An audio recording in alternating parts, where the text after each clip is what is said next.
नमस्कार दोस्तों, the CAD में आपका फिर से स्वागत है। लीजिए, आपके लिए मैं बनाने जा रहा हूँ दूसरा ट्यूटोरियल। अगर आपने हमारा पहला ट्यूटोरियल नहीं देखा तो कृपया जाकर के पहला ट्यूटोरियल देखें। पहले ट्यूटोरियल का लिंक आपको हमारे डिस्क्रिप्शन में मिल जाएगा। तो बच्चा लोगों, आप तैयार हो हमारा दूसरा ट्यूटोरियल सुनने के लिए, मतलब देखने के लिए? आवाज़ नहीं आई आपकी? अरे हाँ, आपकी आवाज़ आएगी कैसे? मैं तो अपनी स्क्रीन पर हूँ ना। चलो, माना कि आपने बोला होगा जी सर। तो चलिए शुरू करते हैं। तो पिछले ट्यूटोरियल में हमने इस पॉइंट तक सीखा था। अब हम सीखने वाले हैं ट्रिम एंटिटी, चीज़ों को काटने के लिए। ट्रिम के अंदर 5 तरह के ट्रिम होते हैं। पहला जो ट्रिम है वो है पावर ट्रिम। अगर हम पावर ट्रिम सीख लेते हैं तो मेरे हिसाब से बाकी ट्रिम की इतनी खास ज़रूरत पड़ेगी नहीं। तो देखते हैं किस तरह से काम करता है हमारा पावर ट्रिम।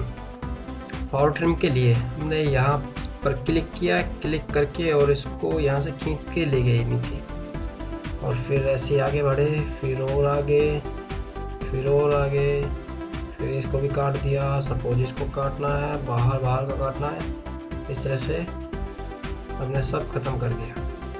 तो पावर ट्रिम इतनी जल्दी सब कुछ ख़त्म कर सकता है। यहाँ से हमने अंडू कर लिया। फिर से देखते हैं ट्रिम। पावर ट्रिम था। अगर मेरे को ये बीच का हिस्सा नहीं चाहिए तो यहाँ से हम इसको क्रॉस कर देंगे तो ख़त्म हो जाएगा। सपोज मेरे को ये लाइनें नीचे क्रॉस कर देंगे, ख़त्म हो जाएगा। इन लाइनों को क्रॉस करेंगे, ख़त्म हो जाएंगे। लाइन को क्रॉस करेंगे, ख़त्म हो जाएंगे। सपोज मेरे को बीच के ये वाला हिस्सा नहीं चाहिए तो मैं केवल इतने हिस्से को क्रॉस करके उसको ख़त्म कर सकता हूँ। इस तरह से हमारा पावर ट्रिम काम करता है। अगला जो है वो है कॉर्नर ट्रिम। कॉर्नर ट्रिम देखते हैं किस तरह से काम करता है। जब कोई दो लाइन आपस में काटती है तो वहाँ पर 4 कोने बनते हैं। पहला कोना, दूसरा कोना, तीसरा और चौथा। सपोज मेरे को ये वाला कोना बचाना है तो मेरे को इस कोने के हिसाब से इस एरिया को सिलेक्ट करना पड़ेगा। तो मैं इस लाइन को यहाँ से सिलेक्ट कर रहा हूँ और साथ में इस लाइन को यहाँ से सिलेक्ट कर रहा हूँ, तो मेरे को ये कोना मिल गया। इसी तरह से मेरे को ये कॉर्नर चाहिए तो इस लाइन को सिलेक्ट करेंगे, फिर इस लाइन को सिलेक्ट करेंगे तो ये कॉर्नर मिल जाएगा मेरे को।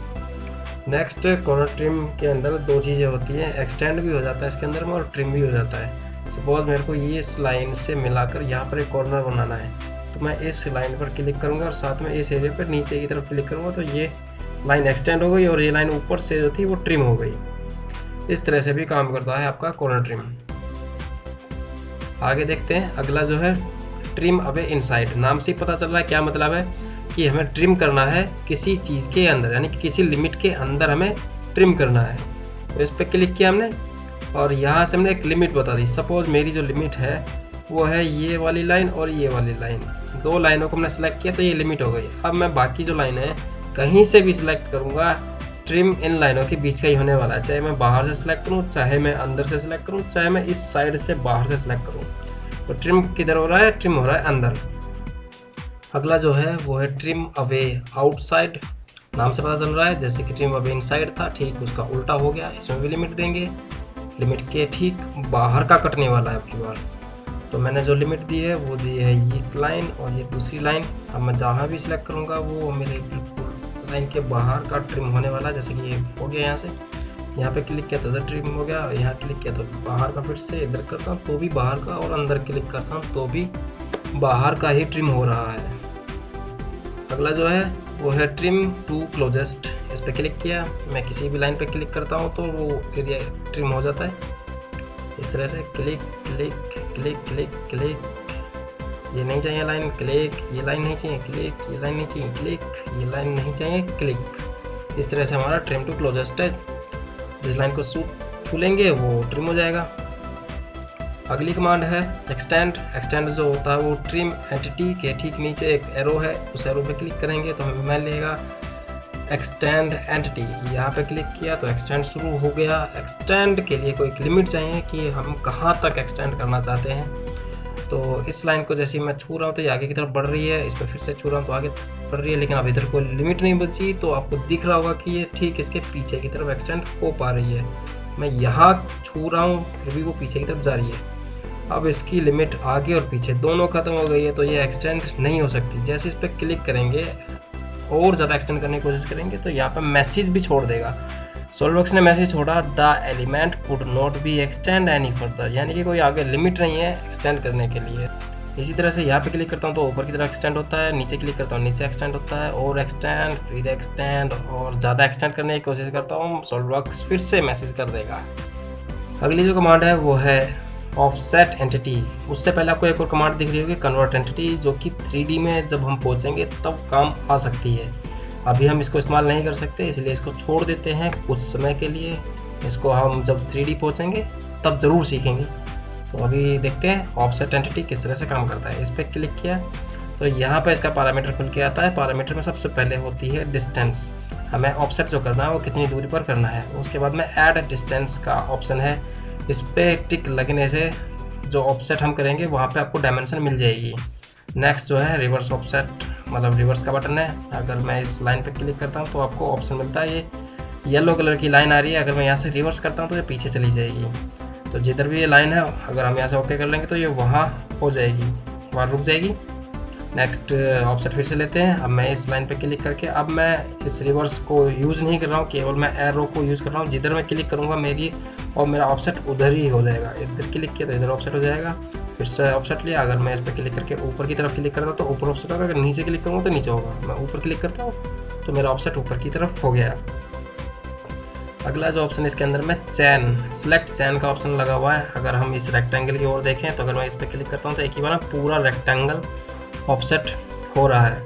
अगर मैं यहाँ से चैन हटा देता हूँ तो केवल एक ही लाइन ऑफसेट होगी, चैन लगाते ही पूरा का पूरा रेक्टेंगल ऑफसेट हो रहा है। तो इस तरह से चैन काम करती है। अगर कोई क्लोज लूप हमारे पास है तो इस तरह से हम उसको चैन पर क्लिक करके एक ही बार में पूरा का पूरा सेलेक्ट कर सकते हैं। आपका एक क्वेश्चन बन रहा होगा कि अगर मेरे पास में एक रेक्टेंगल ऐसा है और उस रेक्टेंगल को कोई लाइन एक्स्ट्रा इस तरह से काट रही है या फिर इस तरह से काट रही है तो क्या होगा। ऐसी कंडीशन में आपका बाहर वाला के रेक्टेंगल ही ऑफसेट होने वाला है, अंदर वाली लाइनों का कुछ नहीं होने वाला, वो वैसी ही रहेंगी।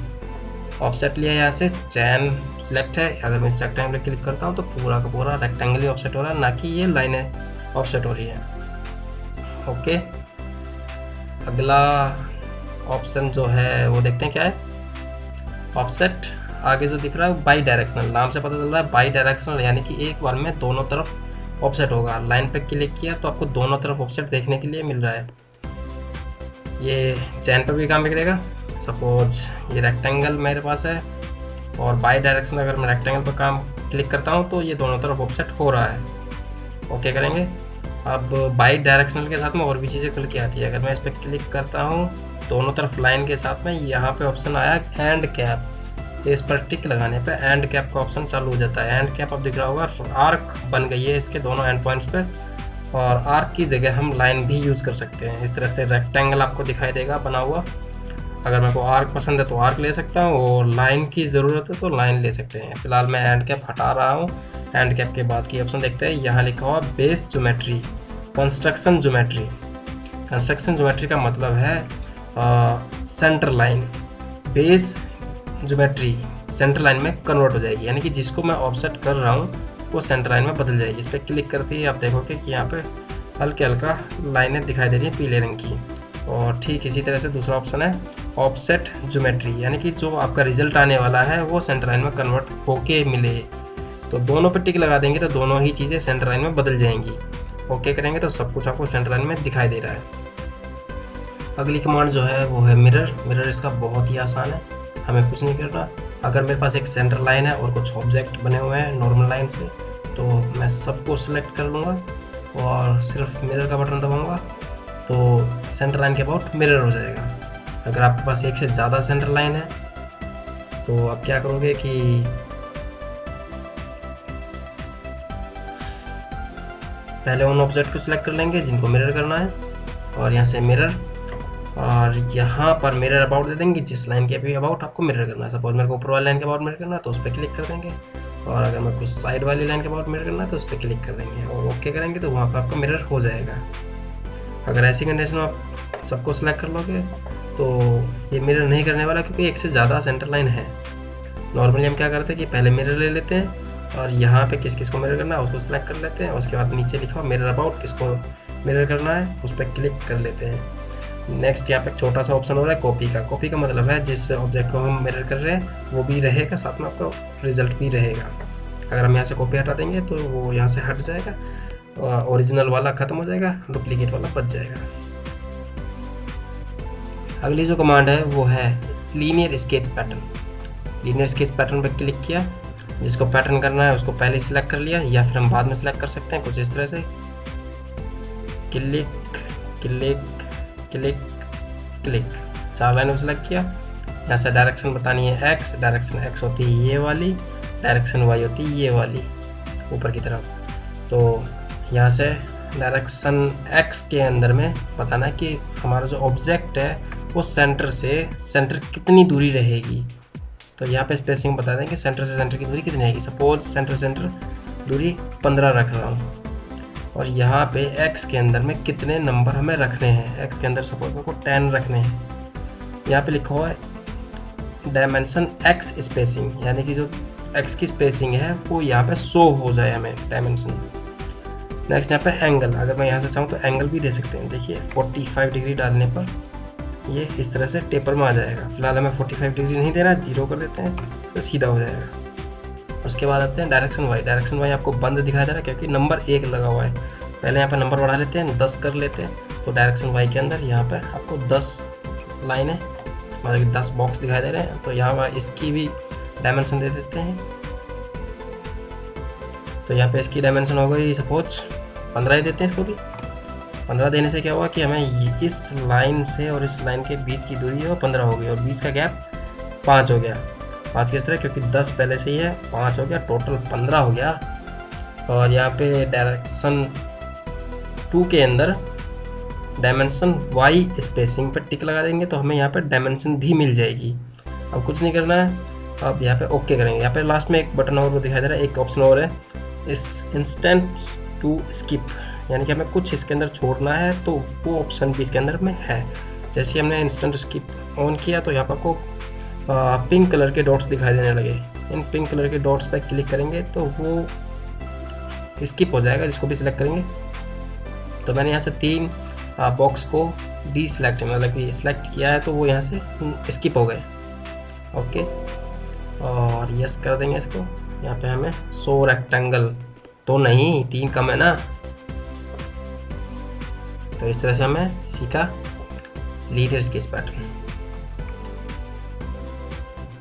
अगला जो है वो है circular sketch pattern. Circular sketch pattern कहाँ पर होता है? लीनियर स्केच पैटर्न के जस्ट नीचे होता है। एरो पे क्लिक किया, नीचे हमें दिखाई दे रहा है इसके सर्कुलर स्केच पैटर्न। यहाँ पे क्लिक किया, इसके अंदर पैरामीटर है। पैरामीटर में सबसे पहला जो ऑप्शन है वो है सेंटर। आपको सेंटर कहीं दिखेगा नहीं, इसलिए यहाँ पे बता देता हूँ। यहाँ क्लिक करना है और मेरे को ये बड़ा वाला सर्कल का सेंटर यहाँ क्लिक किया और छोटे वाले सर्कल को मेरे को पैटर्न करना, तो छोटा वाला सर्कल एंटिटी टू पैटर्न के अंदर में देना है। एंटिटी टू पैटर्न पे क्लिक किया और सर्कल को बाहर से सिलेक्ट किया।